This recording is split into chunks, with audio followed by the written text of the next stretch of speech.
আসসালামু আলাইকুম ওরহমতুল্লাহি ওবারাকাতুহু। আমার প্রিয় দিনী বোনেরা, কেমন আছেন আপনারা সবাই?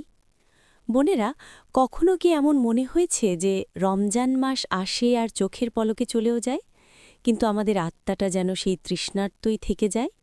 ইফতার বানানো, সেহরি রান্না করা, ঘর গোছানো আর বাচ্চাদের সামলাতে সামলাতেই যেন আমাদের পুরো রমজান পার হয়ে যায়। মসজিদের দিকে তাকিয়ে যখন দেখেন ভাইরা ব্যাগ গুছিয়ে ইতিকাফে যাচ্ছেন, তখন কি আপনার মনেও একটা দীর্ঘশ্বাস জেগে ওঠে? মনে হয় না, আহারে, আমি যদি সংসারের এই ব্যস্ততা থেকে ছুটি নিয়ে 10টা দিন শুধু আমার রবের সাথে কাটাতে পারতাম? কিন্তু আমি তো মেয়ে, আমার তো সংসার আছে, আমি কিভাবে ইতেকাফ করব? যদি এই কথাগুলো একবারও আপনার মনে এসে থাকে, তবে আজকের এই ভিডিওটি শুধু আপনার জন্য, আমার বোন। আজ আমি আপনাদের সাথে শেয়ার করব একজন নারী কিভাবে তার নিজের ঘরে বসেই সম্পূর্ণ হানাফি মাযহাবের নিয়ম মেনে শতভাগ বিশুদ্ধভাবে সুন্নাহ ইতেকাফ পালন করতে পারেন।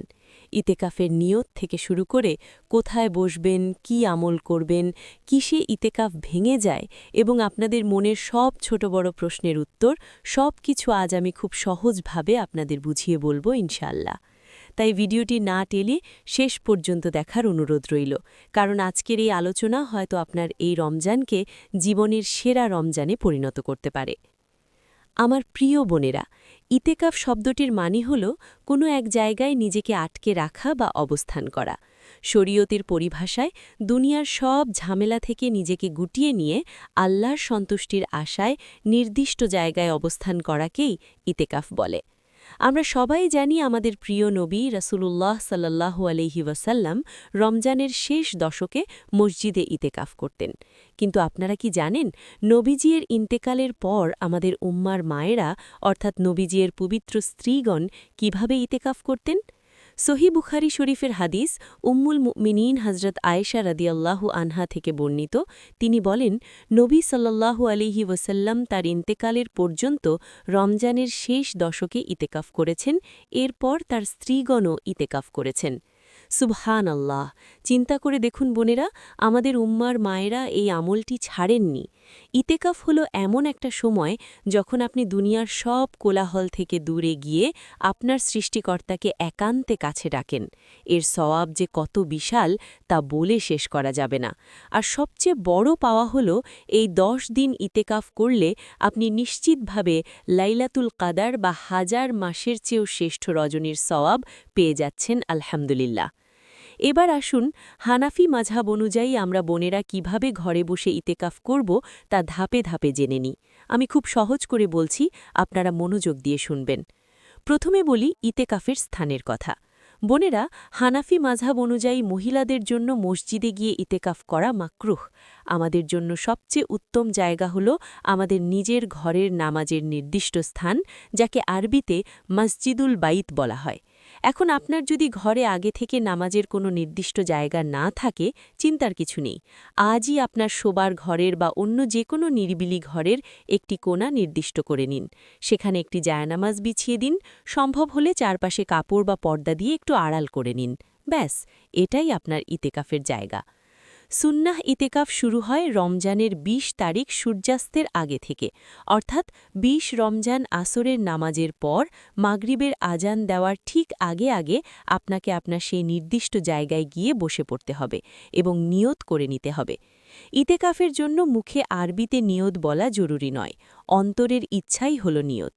আপনি আপনার ইতেকাফের জায়গায় বসে মনে মনে এতটুকু ভাববেন বা বাংলায় বলবেন, হে আল্লাহ, আমি তোমার সন্তুষ্টির জন্য রমজানের শেষ 10 দিনের সুন্নাহ ইতেকাফের নিয়ত করে এই স্থানে অবস্থান করছি, তুমি আমার ইতেকাফ কবুল করে নাও। ব্যাস, আপনার নিয়ত হয়ে গেল। যেহেতু আপনাকে 10 দিন ওই ছোট্ট জায়গাটিতেই কাটাতে হবে, তাই আগে থেকেই কিছু প্রস্তুতি নিতে হবে। সংসারের জরুরি কাজ, কেনাকাটা, স্বামী ও ছেলেমেয়েদের কাপড় গুছিয়ে রাখা, এগুলো 20 তারিখের আগেই শেষ করে ফেলুন। পরিবারের সবাইকে বুঝিয়ে বলুন যেন তারা আপনাকে একান্ত প্রয়োজন ছাড়া না ডাকে। আপনার কোরআন শরীফ, তাফসির, দোয়ার বই, তাসবিহ, জায়নামাজ এবং পানির জগ সবকিছু আপনার ইতেকাফের জায়গার পাশেই গুছিয়ে রাখুন। এই 10 দিন আপনার মূল কাজ হল আল্লাহর সাথে প্রেম করা। বেশি বেশি কোরআন তেলাওয়াত করবেন, অর্থসহ পড়বেন, প্রচুর ইস্তেগফার করবেন, আস্তাগফিরুল্লাহ পড়বেন, নবীজির প্রতি বেশি বেশি দরুদ শরীফ পাঠ করবেন, রাতের বেলায় তাহাজ্জুদ পড়বেন, আর 2 হাত তুলে আল্লাহর কাছে নিজের জীবনের সব চাওয়া পাওয়া দুঃখ কষ্টের কথা বলবেন, আর লাইলাতুল কাদারের সেই বিখ্যাত দোয়াটি বারবার পড়বেন, আল্লাহুম্মা ইন্নাকা আফুউন তুহিব্বুল আফওয়া ফাফু আন্নি। আপনি আপনার ইতেকাফের ওই নির্দিষ্ট জায়গাতেই ঘুমাবেন, খাবেন এবং বিশ্রাম নেবেন। একান্ত প্রয়োজনে পরিবারের সাথে কথাও বলতে পারবেন, তবে গল্পগুজব বা অপ্রয়োজনীয় কথা বলা থেকে বিরত থাকবেন। মোবাইল ফোনটি শুধু কোরআন শোনা বা ইসলামী লেকচার শোনার জন্য ব্যবহার করবেন। সোশ্যাল মিডিয়া থেকে এই 10 দিন সম্পূর্ণ দূরে থাকবেন। যে কারণে ইতেকাফ ভেঙে যাবে, এই জায়গাটা খুব মনোযোগ দিয়ে শুনবেন বোনেরা। হানাফি ফিক অনুযায়ী মানবীয় ও শরঈ প্রয়োজন ছাড়া ইতেকাফের ওই নির্দিষ্ট জায়গা থেকে 1 কদম বাইরে গেলেও ইতেকাফ ভেঙে যাবে। মানবীয় প্রয়োজন বলতে বোঝায় বাথরুমে যাওয়া, আর শরঈ প্রয়োজন বলতে বোঝায় ফরজ গোসল করা বা অজু করা। তবে অজু করার সময় অতিরিক্ত দেরি করা যাবে না। রান্না করার জন্য, ঘর ঝাড়ু দেওয়ার জন্য বা এমনিতেই হাঁটাচালা করার জন্য ইতেকাফের জায়গা থেকে বের হলে ইতেকাফ ভেঙে যাবে। এছাড়া স্বামী স্ত্রীর বিশেষ সম্পর্কের কারণে এবং মহিলাদের মাসিক বা ঋতুস্রাব শুরু হলে ইতেকাফ ভেঙে যায়। আমি জানি এতক্ষণ শোনার পর আপনাদের মনে অনেক প্রশ্ন ঘুরপাক খাচ্ছে। চলুন আপনাদের মনের কয়েকটি কমন প্রশ্নের উত্তর দিই। প্রশ্ন জাগতে পারে, ঘরে আমি একা থাকি, আমি কি ইতেকাফ করতে পারব? আলহামদুলিল্লাহ, অবশ্যই পারবেন। বরং একা থাকলে ইবাদতে আরও বেশি মনোযোগ দেওয়া যায়। যদি ঘরে শুধু আপনি আর আপনার স্বামী থাকেন, তাহলেও ইতেকাফ করা যাবে। তবে ইতেকাফ অবস্থায় স্বামী স্ত্রীর বিশেষ মেলামেশা বা এমন কোনো আচরণ করা যাবে না যা কাম ভাব জাগ্রত করে। এই 10 দিন আপনারা ভাই বোনের মতো পবিত্র দূরত্ব বজায় রাখবেন।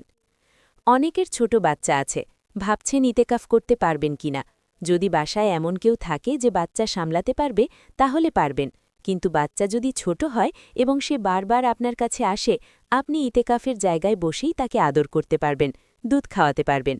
কিন্তু বাচ্চার পেছনে দৌড়াতে গিয়ে ইতেকাফের সীমানা থেকে বের হলে ইতেকাফ ভেঙে যাবে। ইতেকাফ অবস্থায় কি আমি রান্না করতে পারব? হানাফি মাযহাব অনুযায়ী রান্না করার জন্য ইতেকাফের জায়গা থেকে বের হওয়া যাবে না। আপনার খাবার পরিবারের অন্য কেউ আপনার জায়গায় এসে দিয়ে যাবে। তবে যদি বাড়িতে রান্না করার মতো আর কেউ একেবারেই না থাকে এবং রান্না না করলে পরিবারের সবাইকে না খেয়ে থাকতে হবে, শুধু এমন চরম নিরুপায় অবস্থায় আপনি ইতেকাফের জায়গায় বসে স্টোভ বা হিটার কাছে এনে রান্না করতে পারবেন। কিন্তু রান্নাঘরে গেলে সুন্নাহ ইতেকাফ ভেঙে যাবে। ইতেকাফ অবস্থায় মাসিক শুরু হলে কি করবেন? মাসিক শুরু হওয়া মাত্রই আপনার ইতেকাফ ভেঙে যাবে। আপনি ইতেকাফের জায়গা থেকে উঠে যাবেন। মন খারাপ করবেন না। আল্লাহ আপনার নিয়ত অনুযায়ী পুরো 10 দিনের সওয়াবই আপনাকে দেবেন ইনশাআল্লাহ। তবে হানাফি ফিক অনুযায়ী পরবর্তীতে পবিত্র হওয়ার পর আপনাকে শুধু ওই 1 দিনের ইতেকাফ রোজা রেখে কাজা করে নিতে হবে, পুরো 10 দিনের নয়। আমার প্রিয় বোনেরা, জীবন তো এভাবেই কেটে যাচ্ছে, তাই না? সংসারের ঘানি টানতে টানতে আমরা কবে যে নিজেদের আত্মাকে ভুলে গেছি তা আমরা নিজেরাও জানি না। এই 10টা দিন একটু দুনিয়াকে ছুটি দিন না। বিশ্বাস করুন, এই 10 দিন আপনার জীবন বদলে দিতে পারে। যখন শেষ রাতে সবাই ঘুমিয়ে থাকবে আর আপনি জায়নামাজে বসে আপনার রবের সামনে চোখের পানি ফেলবেন, তখন আপনার মনের জমে থাকা পাহাড় সম কষ্টগুলো নিমিষেই হালকা হয়ে যাবে। আল্লাহ তো আমাদের ডাক শোনার জন্যই অপেক্ষা করছেন। অনেকে ভাবেন ইতেকাফ অনেক কষ্টের, অনেক ভয়ের। না বোন, ইতেকাফ কোনো শাস্তির জায়গা নয়। এটা হলো আল্লাহর ভালোবাসার চাদরে নিজেকে জড়িয়ে নেওয়ার জায়গা। ভয় পাবেন না। শয়তান আপনাকে বলবে, তুই পারবি না, তোর অনেক কাজ। আল্লাহর উপর ভরসা করে নিয়তটা করেই ফেলুন। আল্লাহ আপনার পথ সহজ করে দেবেন। আমরা কেউ জানি না বোনেরা, হয়তো এই রমজানটাই আমাদের শেষ রমজান। হয়তো আগামী বছর ইতেকাফ করার মতো সুস্থতা বা হায়াত আমাদের থাকবে না। তাহলে কেন আমরা এই সুবর্ণ সুযোগ হাতছাড়া করব? আসুন আমরা সবাই রবের দরবারে হাত তুলি। হে আমাদের দয়াময় রব, আমরা দুর্বল, আমরা গুনাহগার। তুমি আমাদের এই রমজানে ঘরে বসে ইতেকাফ করার তাওফিক দান করো। আমাদের সব গুনাহ ক্ষমা করে দাও, আমাদের পরিবারে শান্তি দান করো এবং কিয়ামতের দিন নবীজি সাল্লাল্লাহু আলাইহি ওয়াসাল্লামের শাফাআত নসিব করো। আমিন ইয়া রাব্বাল আলামিন। ভিডিওটি শেষ করার আগে আপনাদের কাছে আমার একটি ছোট্ট অনুরোধ। আপনারা যারা যারা এই ভিডিওটি দেখার পর ইতেকাফ করার সিদ্ধান্ত নিয়েছেন তারা কমেন্ট বক্সে অবশ্যই লিখবেন আমি ইতেকাফ করার নিয়ত করেছি ইনশাআল্লাহ। আপনাদের এই কমেন্ট দেখে হয়তো আরও 10 জন বোন উৎসাহিত হবেন। ভিডিওটি আপনার মা, বোন, বান্ধবী এবং আত্মীয়-স্বজনদের সাথে শেয়ার করুন, যাতে তারাও ঘরে বসে ইতেকাফ করার এই সঠিক নিয়ম জানতে পারেন। এমন আরও ইসলামিক গাইডলাইন পেতে চ্যানেলটি সাবস্ক্রাইব করে পাশে থাকা বেল আইকনটি ক্লিক করে রাখুন। আল্লাহ আপনাদের সবাইকে ভালো রাখুন, সুস্থ রাখুন। আসসালামু আলাইকুম ওয়ারাহমাতুল্লাহি ওয়াবারাকাতুহু।